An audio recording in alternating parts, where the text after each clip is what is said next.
Giazilla Rawrr. This is part two of our special pain episode. I think you did a really good job in the first segment, and you look beautiful. Thank you. You do too. It's really nice to be able to sit and chat with you. It's a lot of fun. I'm really enjoying this. This is the first time I've ever done anything like this. Yeah, I haven't done video yet.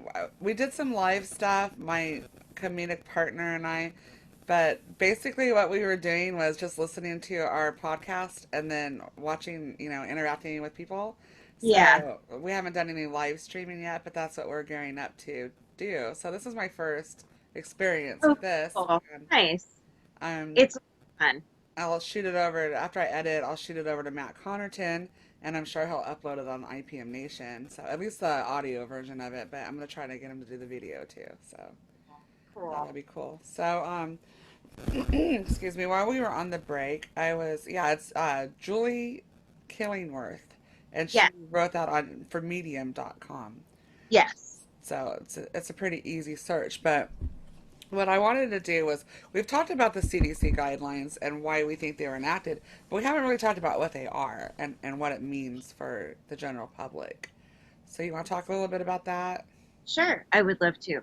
So the CDC guidelines, it's interesting why I think they are what they are and how, Lauren and I stumbled upon what we did. And that's what we based our, violation of the nation thing upon.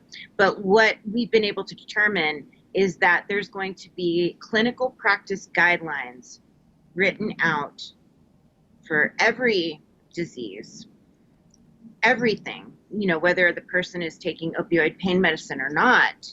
And it's going to be implemented and put into the electronic medical record. And then the doctor will see the patient, information goes into the record, and then the data will flow back to where it needs to go and they'll do their thing with it. That really is the most simplistic version of Right. what I think it is, what it is. Well, I mean, considering that medicine is considered a practice, is this is scary. It's frightening. It's frightening. And when you look around and you start to see, the CVS Minute clinics popping up, and you talk to other patients and you find out that they're, no longer able to call their doctor's office and see their same doctor all the time. They're seeing, a different person every time, whether it be a nurse practitioner or a physician's assistant. And I'm sure that, uh, all the PAs and NPs are doing a fantastic job, but the point is that relationship between the doctor and patient is broken, Yeah. and the administrative individuals that work the admin in these different medical groups. It's just not like the old days. You know what I mean? Yeah, and I honestly don't want to trust a pharmacy that got on board with Theranos. Do you remember that? The Theranos. Theranos? Okay, so No. there was this the sociopath in California who, yeah, I'm just, hey, it is what it is. And there's a documentary about this on Netflix if anybody's interested in it.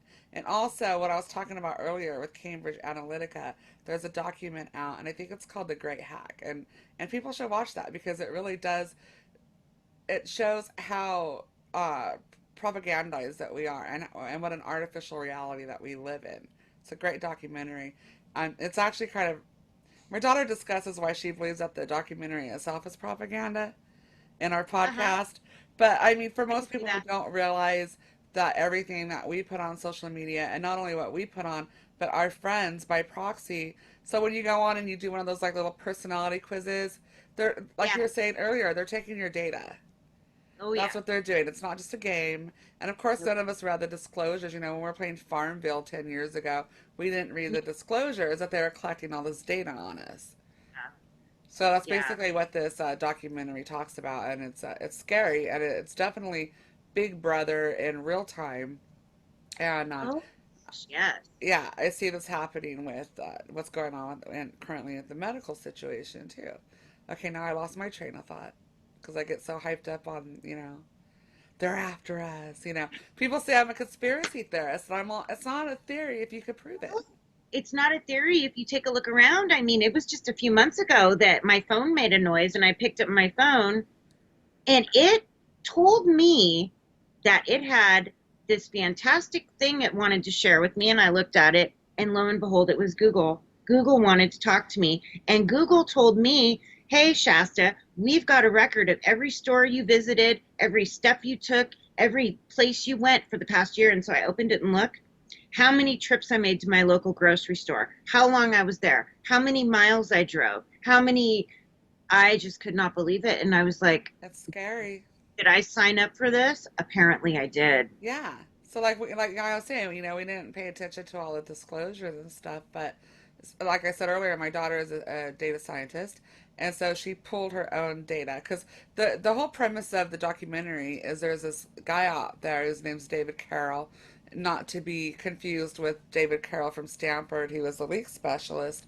But this guy wanted to get his data back from Cambridge Analytica, which ironically it was being stored in Britain.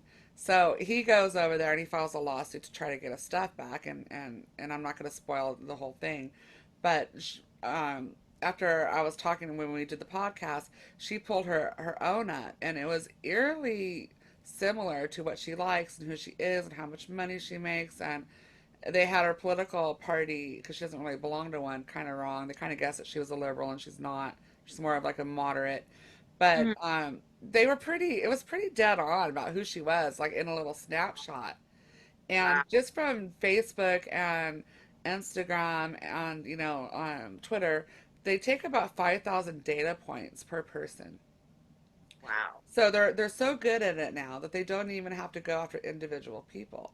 They'll just say, "Oh, you're definitely persuadable, so we're going to put you in this category, and then we're going to target you, and we're going to market you to you." And all of the people who are buying this media hype about the opioid crisis, it's not their fault. No. They're only believing what they're seeing because that's the only thing that's being shown. Right. Until recently, now, Greg Gutfield did a piece on the truth about the opioid hysteria, that Hmm. it's street drugs and it's not patients. Right. And Right. then I've seen some other libertarian stuff, but mostly it's coming from the far right who are speaking out for us. Now Yeah. they're saying it's a matter of national security. Not really, they don't really care about us per se, but I don't care why they're telling the truth. I'm just happy to see that they're telling the truth. Yeah. Just tell it. Right. Right. Whatever your agenda is, because everybody has an agenda. And I Yeah. got into a little bit of trouble on that with Twitter because I was like, I'm going to support whoever has my back for once. Absolutely. Because all these other people can fight their own battles. Right. We need to, we have people dying here. It's Yeah. Yeah. We do. And I'm wondering how much of that is being suppressed. Um, on Twitter, like we're able to communicate with each other, and we kind of all know who each other is. hmm When you see that, somebody has passed on, I can think of a person who passed on within the last 6 months, not somebody I knew personally, but knew of them. But that's just because I'm in the painful disease community on Twitter. Right. How many, how, what's the number? How many more? That's not the proper English. I can't make the words right. I think what you're saying is in the communities that I'm associated with, belong to, or observe, we're looking at between 10 to 15,000 Yeah. people. And my estimation, and this is just from me, and I'm not a statistician like my daughter, but with a little bit of her help and just my own observations, I think we're at about 15% of suicides. Imagine. And that's not people who just opt out of treatment. That's people who actively do Right. a completed suicide to So escape. And that's in a concentrated little group there. imagine how the numbers, if we really knew how many people really are dying because of this, because I'm sure that there's people that we're not hearing about, that perhaps maybe somebody does say something and they are shadow banned. I mean, I Yeah. have seen evidence of shadow banning even in my little corner because I have not been really active on Twitter, for this past calendar year because I've been busy with, you know, bringing up our website. And With getting kicked out of the opioid summit or the RX summit, I I'm sorry. thought, what an experience that was. You knew I was going to bring it up, right? was I mean, seriously, like at 46 years old, I don't ever like to admit that I'm scared, but I was scared. I was scared because I couldn't believe what I was seeing. I was scared for you. Why don't you Oh, tell God. people a little bit about what happened with that? Okay. Because, So now this is from my perspective. I'm going to tell the story from my perspective. So Lauren and I, I am chronically late. Okay, let's just be honest. Let's just throw it out there. I am late. I take forever. So we're up there, and Lauren is on time. So we're up there in the morning, and she's like, Shasta, we need to get down there. I want to be here at this time. And she's great. She's on time. She's on the ball. So we're getting ready, and I'm running a little bit behind, but I get myself together. We grab our stuff, and it turns out President Trump was going to be there the next day. okay. So it's heightened security in the hotel. So typically, any medical conference that I've been to, they smile and wave and let you in the door. Well, this day we go down there and they wanted my badge and I didn't have my badge. Okay, so this is the RX summit in Atlanta. Georgia, yes. Yeah. And you guys were there to sit in and listen on for the week. You paid your money to be there for your tickets, and you were staying in the hotel where this was Yes. going on, and you Yes. had been to several events during the week with no problems, right? He had been to the events the day before with no problem. Okay. So it was the second day of the conference. And I said, all right, Lauren, you get in there, you sit there, I'll be right back. So, because the lady wasn't going to let me in the door without my badge because they Right. wanted to verify who I was. And I get it. The president's there. Mhm. Safety first, right? So I jam up to the room and I go grab my stuff. And then I come down and I finally make my way. And this is a huge hotel, beautiful property. I get back in there and I walk in the door. And I didn't want to like when you're in school and you come to class late and you don't want to draw attention to yourself. Well, I'm kind of like that. So I didn't want to go walk up in front of the class and sit in the front row with Lauren. So I stood back and it was toward the end of this particular presentation. It was only maybe a 45-minute presentation. So I just stood in the back and all of a sudden it was the Q&A time. So Lauren wanted to ask a question. And so she raised her hand and she posed her question. And it had something to do, it's been a long time since I've thought about this. It had something to do with are they paying, they're doing this in the hospital The and trials, right? The they trials. pay attention. Yeah. Are they paying attention to what the patients have to say about what's occurred? Right. Are they taking the patient's perspective, something like that, into account? So as any good mom would know, you're a mom too. It's like your kid does something, you grab out your phone and you take a video. Well, my partner, my Yeah. friend is up there doing something. So I want to get it on video. So I grab my iPhone, right? And I start recording her. And I'm standing there and I'm recording her. I'm smiling. I'm all proud, right?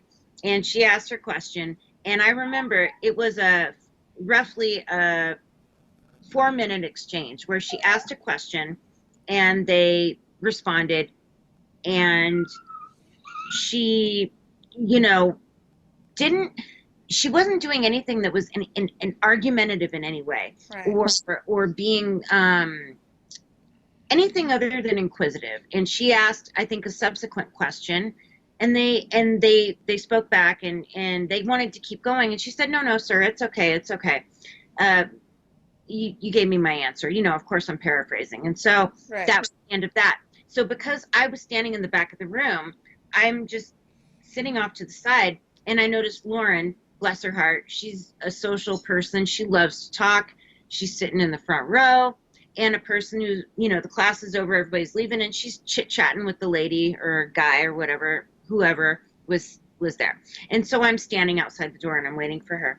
And I see this woman come to the door and at the conference there were people that were working. I don't know if they were working for the hotel or for the conference, but he's standing at the door. And this woman comes just rushing out and you could tell she was not pleased. And she spoke with this guy and said, and I'm listening, but I'm trying to act like I'm not listening. So I'm trying to be low profile. And I Right. heard her say a conspiracy theorist who, you know, she called Lauren a conspiracy theorist and said something about, a study or whatnot. And she was really upset. And I was like, wow. So I just sit there quietly and I start texting Lauren and I'm like, we need to leave. Because I wanted to get her attention away from the person she was talking with so we could leave. Right. And so I texted her back because a couple more people joined this woman. And I texted her and said, Lauren, I'll be down the hall. Get out. So I started walking down the hall because I could feel trouble coming. And I don't like trouble. I don't like confrontation. Yeah. I don't like arguments. I don't like fights. And so Lauren starts to leave the room. And she, because it's been so long and I haven't thought about it in such a long time, I can't tell you in an accurate manner what occurred because I just can't. Right. So left, but what we did is we went straight to security. And we went over to security and they reassured us that, or reassured Lauren, because, it wasn't me that this happened against. I'm her partner, but it was Lauren interacting with them. And yeah, because now I'm starting to remember as we left the room, this woman did say something to her like, I'm going to make sure that everybody knows who you are or something. It was just not a pleasant. They were just on you guys and you knew it. It was. Yeah, it wasn't a pleasant everyday, like, I thought your question was inappropriate. Now, I'll be the first to say if one of my friends or partners is being out of line. She was not out of line. She asked a legitimate question. Right. Got the video evidence and we put it up on our website. So anyways, we leave, we go talk to security. They reassure Lauren and I that everything's going to be okay, that we're not going to be bothered, that, if you do spot this woman and figure out who she is, just let us know. Lauren asked them, she said, am I allowed to film these sessions? And they said yes, because that could have been part of the problem, that she has her camera and she's filming things, because that's what we do. We're advocates. We want to make content for the people, the members, people on social media, so we can bring back to the conference what we've seen, because not everybody can go to the conference. That's our job. Well, I'll record stuff, audio or video if I'm allowed, because my memory sucks. So there's lots of reasons why we record things as long as we get permission, and which she had permission. She did. They said, that is not a problem, no problem. And it was not a problem. There was other people with their phones and stuff recording stuff. So anyways, so we go about our day and everything is fine. And of course my dog's going to start whining. Rex, can fine. Thank you. Sorry. That's okay. I've got two little ones in here with me and I'm surprised they're being quiet right now. Are they Chihuahuas? One's a wiener dog and one's a spaniel, but we do have Chihuahua Yorkie mixes, two little 2 pounders. Ah. So yeah, a lot of yapping going around here. Right? Our little 6-pounder, he runs the household. So anyways, so, we go on about our business and everything seems fine. We go through the day and, we had split up. She would go to one class and I would go to the other because there's content we want to see. Right. And before I know it, we're sitting in a presentation and it was being done by Brandeis University and Peter Kreiner, and that's the PDMP person. He is I want to say their point guard, but point guard is in basketball, so that's not the right term. But anyway, Peter Kreiner giving a presentation. And so we're sitting there, and all of a sudden, somebody comes up the aisle and grabs Lauren, not grabs, but are you Miss DeLuca? And she got up and she looked at me and I'm like, do you want me to come with you? Because I'm taking notes. And so I followed her out and they removed her credentials and said, you're out of here. And so Lauren and I leave. She gave them her credentials, her badge. And we go to leave and there's, an interaction taking place between her and the person, the security guard, if you will. and they're kind of going back and forth talking. And you know how certain things happen so fast that you can't really Yeah. quite. Especially when you Well, feel like you're under attack. well, yeah, it was a really, I have never in my 46 years in the thirst ever experienced anything like this. And so, anyways, we're up on one of the higher floors, and they have these glass elevators where you can see everything out of. So they escort us, and they tell us to go back to the room. He actually was only focused on her. I was just kind of observing. So Right. we get in this elevator, and we go up. We're going back to the room. And then all of a sudden the elevator stops out of nowhere. Like, we're not even up to our floor. It just stops. And then it starts going down. And it's going down really, really slow. And, you know, they had the lobby, but then they had these floors underneath. And it goes down, down, down, down, down. And we start going down Oh my goodness. really low to like the ground level floor. And I was scared. I'm sorry. I'll admit it. I was scared. You know, my heart's pounding. And then it stops and the doors open. And we don't see anybody. It's a glass elevator. We don't see anybody. Then the doors shut. And then it pops us back up to our floor. And the doors open. And it was the security guards that had escorted us back to the elevator. So what they basically did is that they had somebody playing with the elevators to hold us in there long enough so that they could run up the stairs Why to did meet they us there. just get on with you? You know what I I'm don't saying? know. Is it No, intimidation? it was an intimidation tactic. Yeah. Was an intimidation tactic. All this for asking a question. You guys are both petite women Yes, with yes, chronic pain, and they need to go through all this fanfare because you ask a question, you know? yes, So that's why I yes, think violation of a nation is so important. And I think, people need to read it and they need to understand what they're afraid of. exactly. And the deal with violation of a nation, and of course, because it had to be streamlined and put in a specific context. Look, if we would have written out everything that encompassed that report, this is just the bottom line. If I were to sum it up and make it really easy for everybody, this is what happened. Is that Lauren and I were on the phone. We were chit-chatting. She said, Shasta, have you ever read the National Pain Strategy? I said, yeah, about a year ago when I first entered the community. Why? She said, listen.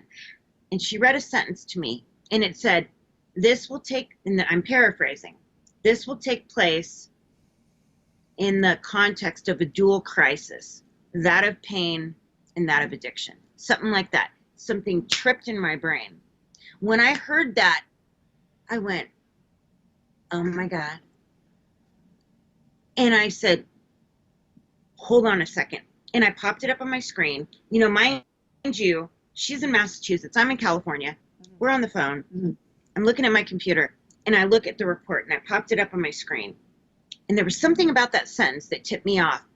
And I started to run research, and I started to look at the citations, and I started to look at what was being said. Basically, long story short, within the next hour or so, I had found my way to a database of grants. And there was a grant that was given to the state of Washington. I forget which department in Washington, but it was a grant, and it was on the same day or the day after the guidelines were implemented, and it was called the 6 building blocks. And the 6 building blocks was a roadmap to decrease opioid prescribing in your practice. That program was how they were going to change the model of pain care in America. And they started out with Washington. So I've got this $3.5 million or $3.25 million grant going to these guys in Washington the day after the guidelines were implemented. What this was all about was they knew they needed to get patients off medication because they wanted to study how patients could either be rehabilitated or what happened to them after they weren't on the opioid medication. Because I'm telling you, if a doctor came to me and said, Shasta, I want you to give up your medicine so we can study if you respond to yoga. You've got an autoimmune disease. We want to know if yoga makes you better, mindfulness makes you better. We want to know what makes you better. So that way we can study it, gather the data, and then pay attention to the people in society. And so when we see another woman of your demographic coming up the pipeline, we can implement a strategy to hit her off at the pass and make sure she doesn't end up like you. And that's what it was all about. And that is so hard to put into words in a tiny little document to get people Right. to understand. You're doing a great It's job, though. it. Gosh, thank you. Thank you for saying that, because Yeah. this has been hard. It's been really hard because I know violation of a nation was written off of, look, the research was primarily me. The writing was primarily Lauren. Okay. I sat with her on the computer. She wrote it. I helped her. I gave her the research. It led us to living well with chronic illness. That's how it went. But we knew that the guidelines were implemented with this money that went out to the states to implement this 6 building block stuff that came from Washington. And what else comes from Washington? Prop. Prop. Yeah. They want to change the way medicine is practiced. Hold on one second. Yes? Thank you. They want to play.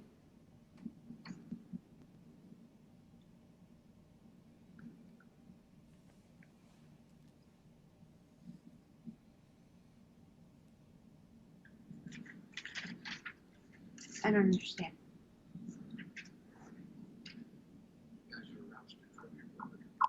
Oh, can we go back to the hotel? Yeah. Thank you. The other thing I want to tell you, we're going to go back, and I apologize, and I don't know if this can be fixed with editing.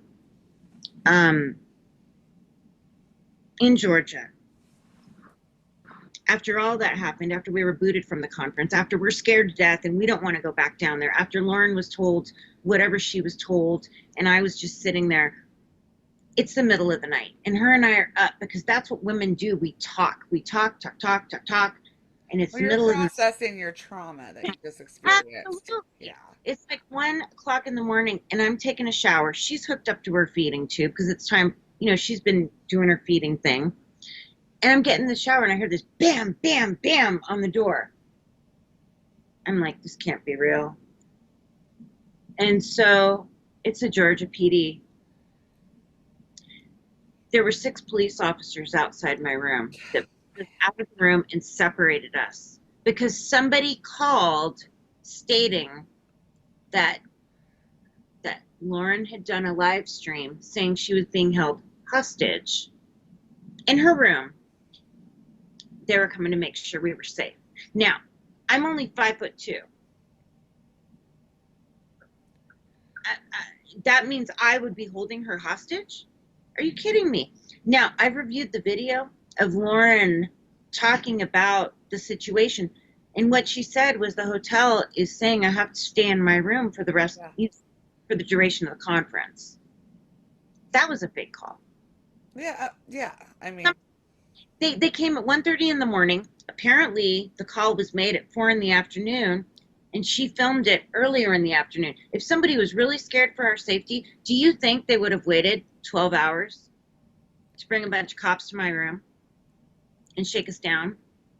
so how did you guys? I know it's just completely. It was complete intimidation and how did you guys get out of there? So the next day you just snuck out. What we did was the next morning we had to sneak out. I was scared, and she was scared, and I found another hotel. I booked a room. We grabbed our stuff. And you just lost all your money for the tickets because it was like $700, right, for Yeah. the conference. I think it was, I can't remember what it was per person, but it was quite expensive. But it's money that chronic pain people don't have lying around. I didn't get reimbursed for the duration of the stay at that hotel. I didn't get reimbursed for my stay at the new hotel, or I should say we, not me. I apologize. Right? No, We, you guys we, are a duo. We get it. yes, and you know, um, yeah, But I'm but out. quite a bit. I'm really sorry that that happened to you both. I know that you're out there and you're trying to do good things for I am. a very vulnerable and very underserved population, Thank you. and it takes a lot of bravery to even put ourselves out on video or to do podcasts because we do become targets of all sorts of things, and but for you to be targeted in this way is I felt really bad. Like there was so many of us that wanted to go there and like save you guys. We were just like these. I mean, Lauren's using a feeding tube. I know. I I know. mean, come on. I mean, think about it. Like, put yourself, like, imagine you were in our room and you've got this one woman kicking it in bed with a feeding tube, and I've got my shower cap on and I'm wearing a towel and I was literally wanting the water. This bitch would have been arrested. I would have been They're arrested.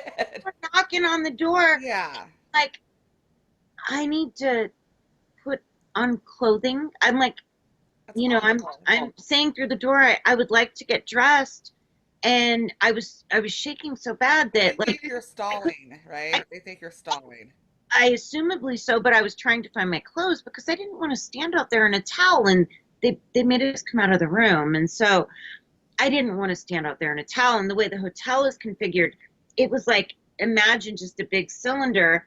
In the middle of the cylinder is empty, and it's just balcony after balcony. Like anybody could come out and see Shasta in her towel. That's not cool. Well, you have the right to put your clothes on, I mean, And I know, you know, and you guys didn't do anything wrong.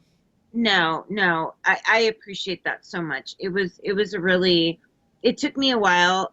I think Lauren handled it better than I did. It took me a while to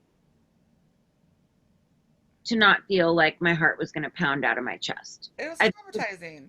I've never I been, can see it in your eyes right now that that it was very scary for you. but I have to hand it to Georgia PD, Atlanta PD. When they figured out what was going on, they were nice to us. They did not rough us up, or they listened, and they let us go back to our room and try to go to sleep. So they were like, this is basically a welfare check and you guys are okay. Correct. So just, maybe exit in the morning and if you need us again, we'll be back or something like that. I don't remember what they said, but I That's remember. typically what cops will say. Yeah, yeah, yeah, of course. But I do remember feeling like they were professional. They Yeah. were polite. They saw what was going on. They listened to Lauren, and myself. And I would have to say, under the circumstances, how are they supposed to know whether it's a fake call or not? They Right. did their job. And actually, if I was in duress, I'm grateful for our police to be there to take care of us. I agree. And I think that there were people on the internet and you never know who you're dealing with and they knew what hotel you were at, obviously, because you were, stated that you were at the same place as the RX Summit. So I just think it was some lunar on the internet that did it. I don't know. That's just my guess. Right. I'm just glad you guys were safe but being told to go in your room like a child and not come out, that's unacceptable. For a question. It is It unacceptable. was the question that they didn't want asked. No, and we have that question posted for everyone to see. That's on CIAAG.net. You guys check it out. Check out Violation of a Nation. It's their website, your guys' website. You guys, like, I don't even know what to say about it. It's so much work. Because I do stuff, as I can, and I have a lot of support with, as you saw when you were trying to call in, I had my daughter troubleshooting, and Damon's always like getting stuff for me, and I have a lot of people that, I wouldn't even be able to do the little bit that I do without all the support that I have, and I'm sure you guys do too as well. But that website is it's something else, and I really appreciate it, and I wanted to yeah, let's go back into this real briefly. So, what Sure. do you think about the liquid gold concept? That there's a lot of money being made on these urinalysis, and people are the tests are really expensive, and a lot of people are paying out of pocket. Insurance isn't covering it. So, Yes. do you think that's some component to this too? That people are trying to make money in that way? It's really, really interesting because I think that obviously someone's making money. Obviously, the doctors feel like they have to do it Hmm. either for the safety of their patient or to make sure that they've complied with the policy that's coming through their administration. Right. I would guess that if it were up to the doctors and the patients, and if a doctor really was fearful of prescribing to a patient,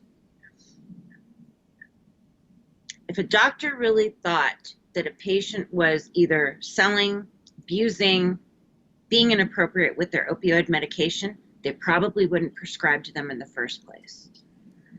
Yep. I say that I say that because I saw an ER physician Uh-huh. talk about the naloxone. And he said, and I saw him online, and he said it was a forum for doctors and their students, and got in there somehow. I don't remember. Um, and he said, if I think you really, really need naloxone, he said, if I think you're really at risk of overdosing, I'm not going to give you the opioid in the first place. So, Nobody's talking about. I'm so glad you brought that up because nobody like makes that connection. It's yeah, all a racket. It's if I owned a laboratory, okay, and I got most of my revenue from UAs from like workplace random drug testing, and then all of a sudden I start getting orders from pain clinics because most pain clinics you have a contract and it says you won't go out and get medications from other doctors. That's acceptable. It says you won't use one pharmacy. That's acceptable. I agree with all that. But, and then we're going to drug test you randomly. If you test dirty in your doctor's office, then that doctor sends the other tests out to these labs. So if you're used to getting your revenue from, like, say, workplace testing, and all of a sudden you're getting a spike in revenue for all these right, UAs coming in, and some doctors don't test in office; they send it out. right. It's and you're charging.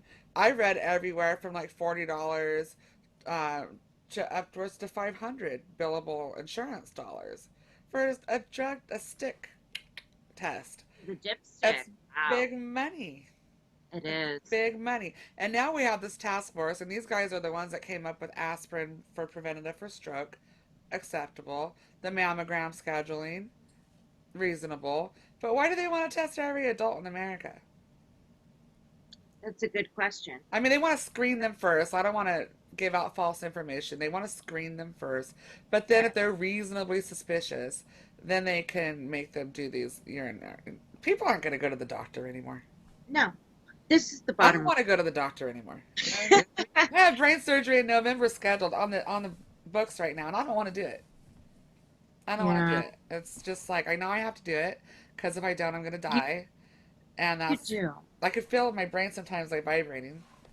It's freaky. Really? Yeah, it's really That's freaky. And so, and I'm doing a documentary film about a kid, Ryan McGee, who had a very quick Chiari diagnosis, and they got him into surgery right away, and they did the same thing to him, and he's now deceased.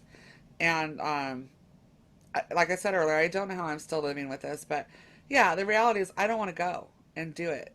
Not that I don't trust Stanford neurosurgery, because the doctor I have is excellent. But I already yeah, had one neurosurgeon that was supposed to be an expert that did this to me in the first place. You know what I mean? And right. then, like, is the post-operative pain care going to be because I know Stanford's position on pain management, so I have to make sure everything's written. It's just Sure. extra stress on us, It is stress. And and fear, and paranoia, and what's going to happen, and anxiety, and I have to admit, now, if I was going to be having brain surgery, I would be nervous and scared about the fact that they're going to, do something in my head, okay? But I would ask you, how much of that stress is related to just the procedure itself as opposed to the fear of the pain and what can happen to you because of that fear? I can honestly tell you What's the this. predominant? I can tell you this because I have legally died twice, and for me, death was pleasant. There was no bad associations with being dead for minutes. And I've had brain surgery, and the pain of that after that brain surgery, and I've had other people, of course, in the QR community tell me that they had post surgical pain, as to be expected. But the headache that I had after that was, I don't know how I didn't blow my brains out, honestly. So just the Yeah. thought of, and the first hospital that discharged me, they were wrong in doing that, clearly. Because I was readmitted 2.5 hours later. I mean, as soon as I got back from Sacramento to Santa Cruz, where I lived, I was readmitted. Yeah, and that's quite a drive for people that don't live out here. It was That's like throwing up, and just, oh yeah, I especially couldn't lift my head up off the, like, for 4 or 5 days, I couldn't lift my head up. I mean, I was in bad shape. going out to Sacramento. I mean, to Santa Cruz on Highway 17 is twisty. It was awful. Yeah. Part of me blocked it out, but to answer your question, I'm not afraid of death, and I'm not afraid of the surgery. What's gonna fall is gonna fall. The chips are gonna fall where they are. I'm hoping that the surgery helps. Yeah, Okay. because I have instability here, and I have some other things going on that need to be done too. It's not just brain surgery; it's brain, neck, spine, and I don't know if we're gonna do it in one part or how many parts it's gonna take. I'm more afraid of. I would be more afraid of what is the pharmacist gonna do Well, when see, I'm at home and I'm hurting. okay, that is a huge thing for me because you know how all these psychologists and oh, I don't know, Dr. Darnell with Stanford and talking about catastrophizing and the emotional aspects of pain. I got to tell you, the only anxiety I feel, the only anxiety I deal with is surrounding the fact that my successful, safe medical treatment can be taken away from me at a moment's notice because of policy. That is the only stress I experience. And that stress is being put on me by something that has nothing to do with me. Yep. I'm not alone. Yeah. No, you're not alone. I see it all the time. People are more. They're afraid to go to the doctor. They're afraid to go to the pharmacy. They're afraid. They're afraid. We shouldn't have to freaking be afraid. We're sick. We're So quit sick, causing we're our stress. vulnerable, we're hurting, we're in Right. pain. And you know what? This doesn't just affect us, it affects everybody around us. It affects my boyfriend. When I'm Yes. sitting there going, go out and get yourself a new girlfriend because you're young and you shouldn't have to watch me suffer like this. When my children say, Mom, I know you're going to kill yourself someday and we're okay with that, they know. Listen to the conversation I have with that Stanford psychiatrist. It was Stanford that sicked that doctor on me. I will. It's powerful stuff because I tell him, I'm not going to live to be an old woman. Number one, you guys can't fix what's going on with me. You delayed me for 38 freaking years.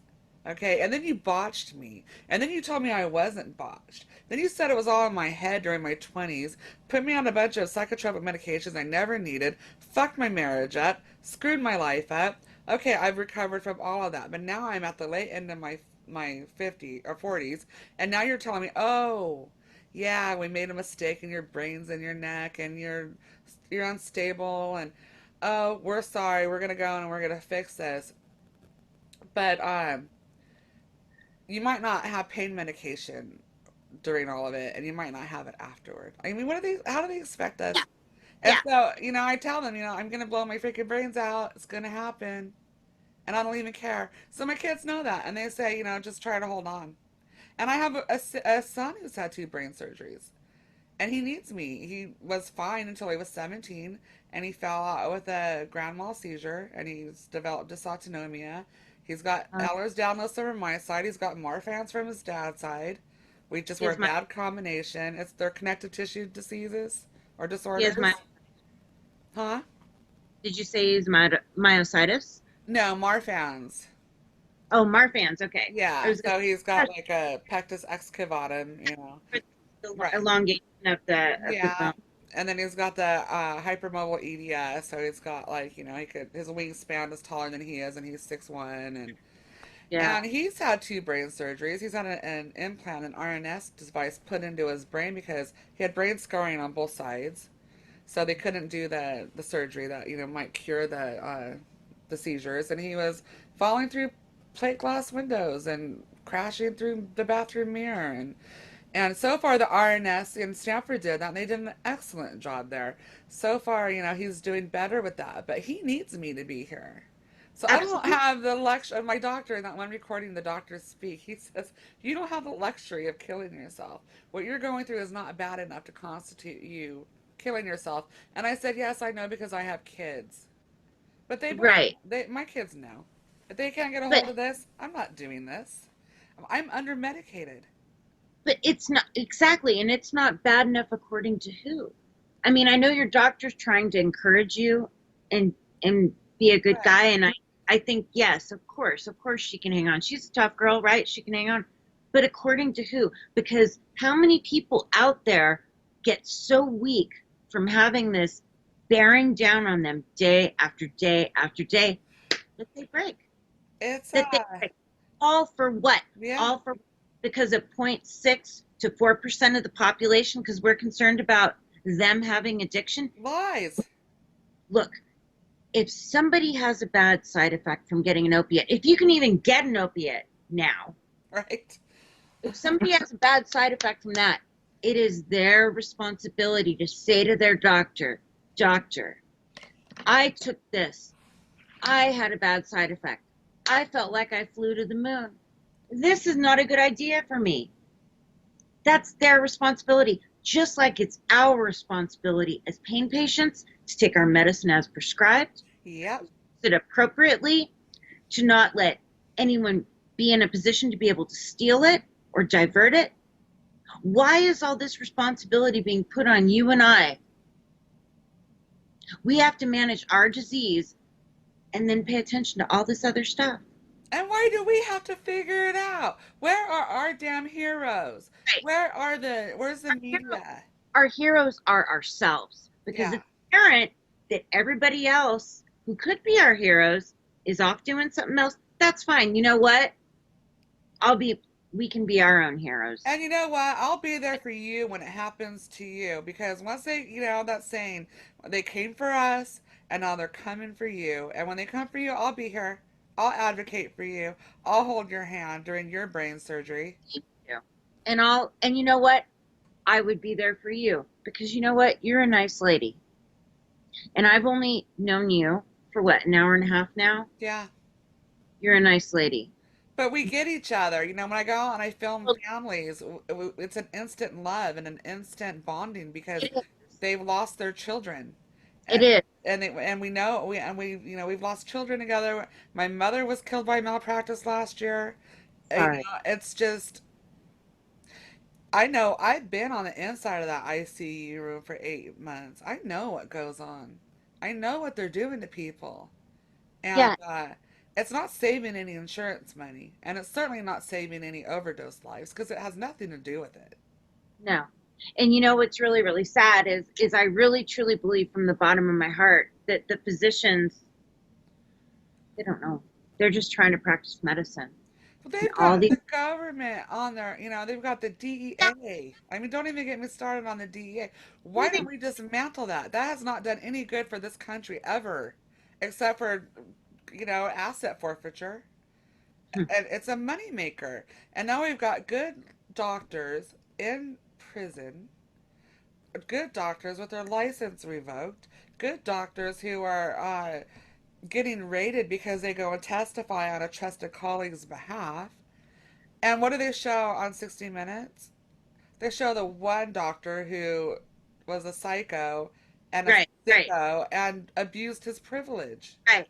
They don't talk, they talk about the one doctor who, didn't do things right and broke the law. They talk about the one patient who was given a prescription and within 24 hours had a problem with addiction. They don't talk about people like you and I.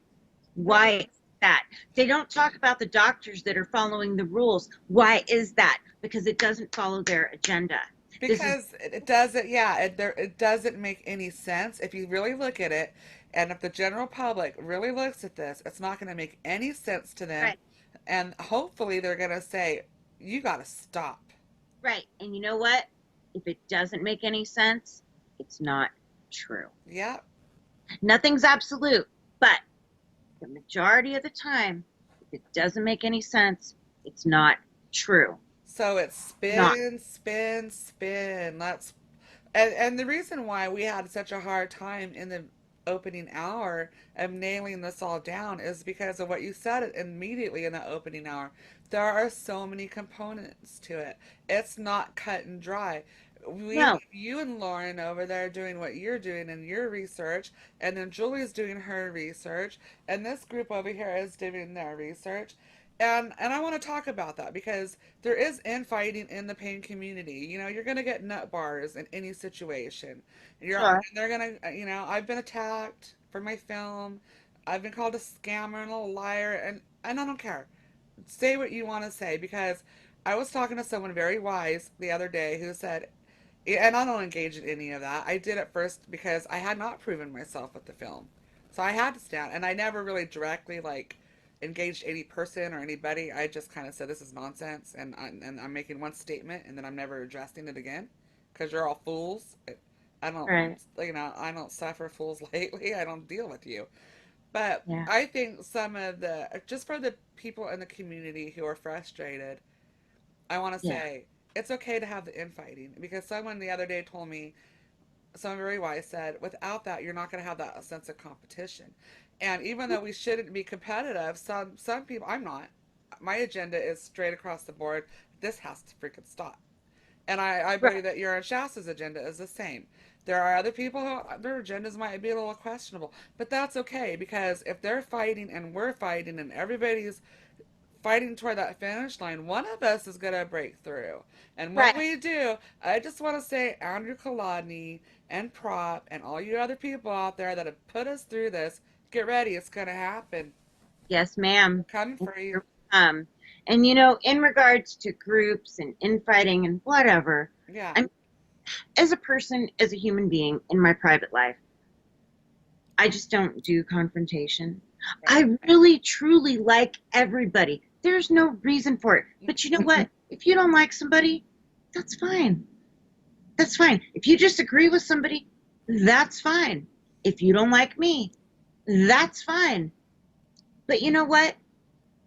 Just go do your thing. And then there's this other thing about unity and being all in one group and all fighting together. Look, Never going to happen. from my observation, if that could happen, cool. But you know what? Think about it like this. You look at your car, there's a bunch of little moving parts, and they're all really super important, and they work together, right? Hmm. They wouldn't work without each other.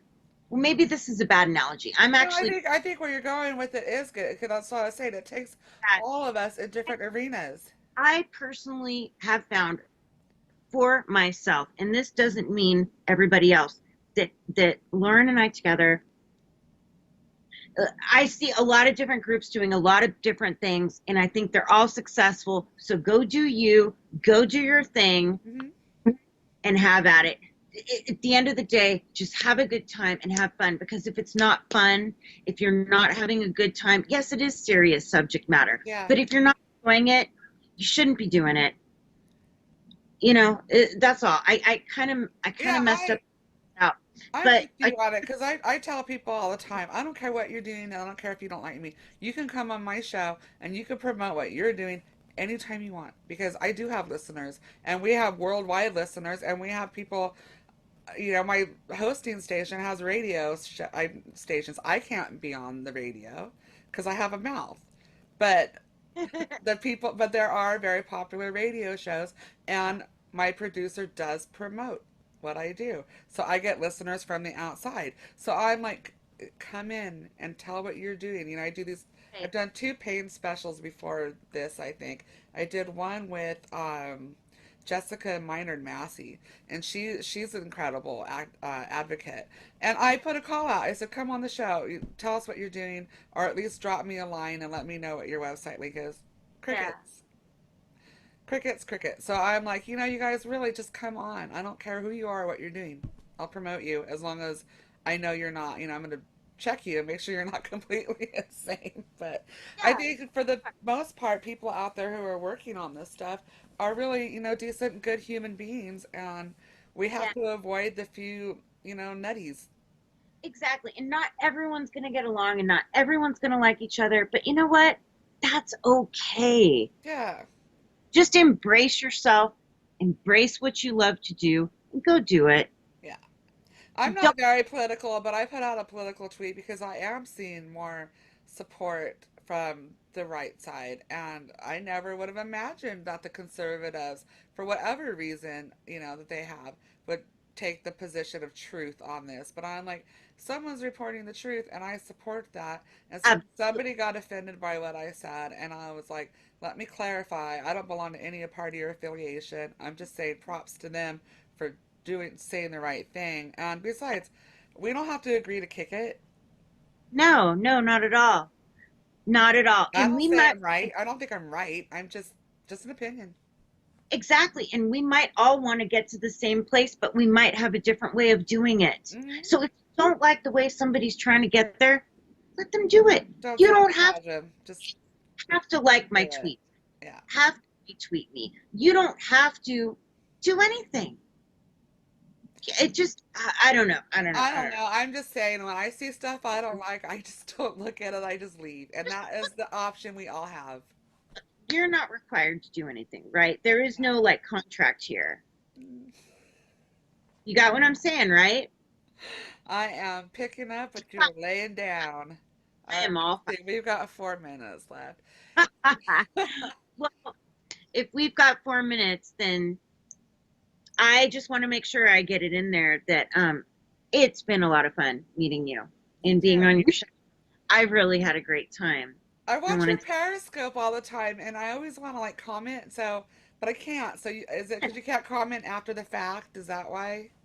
Oh, if the scope is done running, as far as I know, I don't think you can comment after.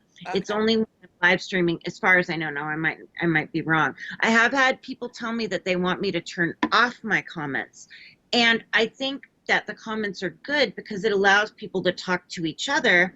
And then if somebody pops up some really important information, people can come back subsequently and see that important information. It's my job to keep my eyes focused on the camera and not let it distract me. So I'm going to make an effort to do that. Yeah, I But know in our lives, the comments and the community participation is why people come because they have yeah, fun. But it's a different. It's yeah, not about pain all the time. I mean, you're doing a very specific thing. Most of the time, I'm yeah. smoking pot with my hippie and we're telling jokes. And then occasionally I'll do a serious segment within the pain community, or like with my daughter Sure. and I. We did the whole like Big Brother's watching you, and then what was the Yeah, second one we just did?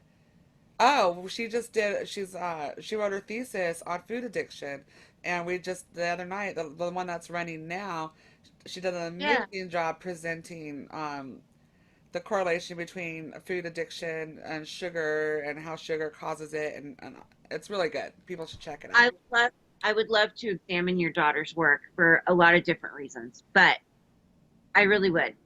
Well, Actually, I have a son who's into nutrition, and I think she's probably around my kid's age. So oh, you I'll should have to. check that podcast out though, because she puts it on the line, and she's very blunt like her mother, but we try to be respectful, as much as we can when we do serious shows like that. But hey, tell Lauren I said hi, and I'm really sorry what happened to you guys, and I would love to have you both back on the show as more We would love developments to be.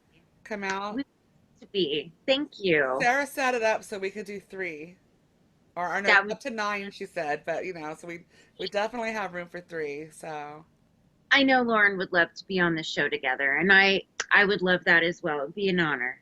yeah, she's a sweetheart. I actually hooked her and Matt Connerton up together for Yeah. that show. So and she was amazing on there, and we just need to keep Yes. talking and getting along as well as we can. And one of us is gonna break through, and when it does, watch out, Andrew boy, Absolutely. Andy boy. Here we come.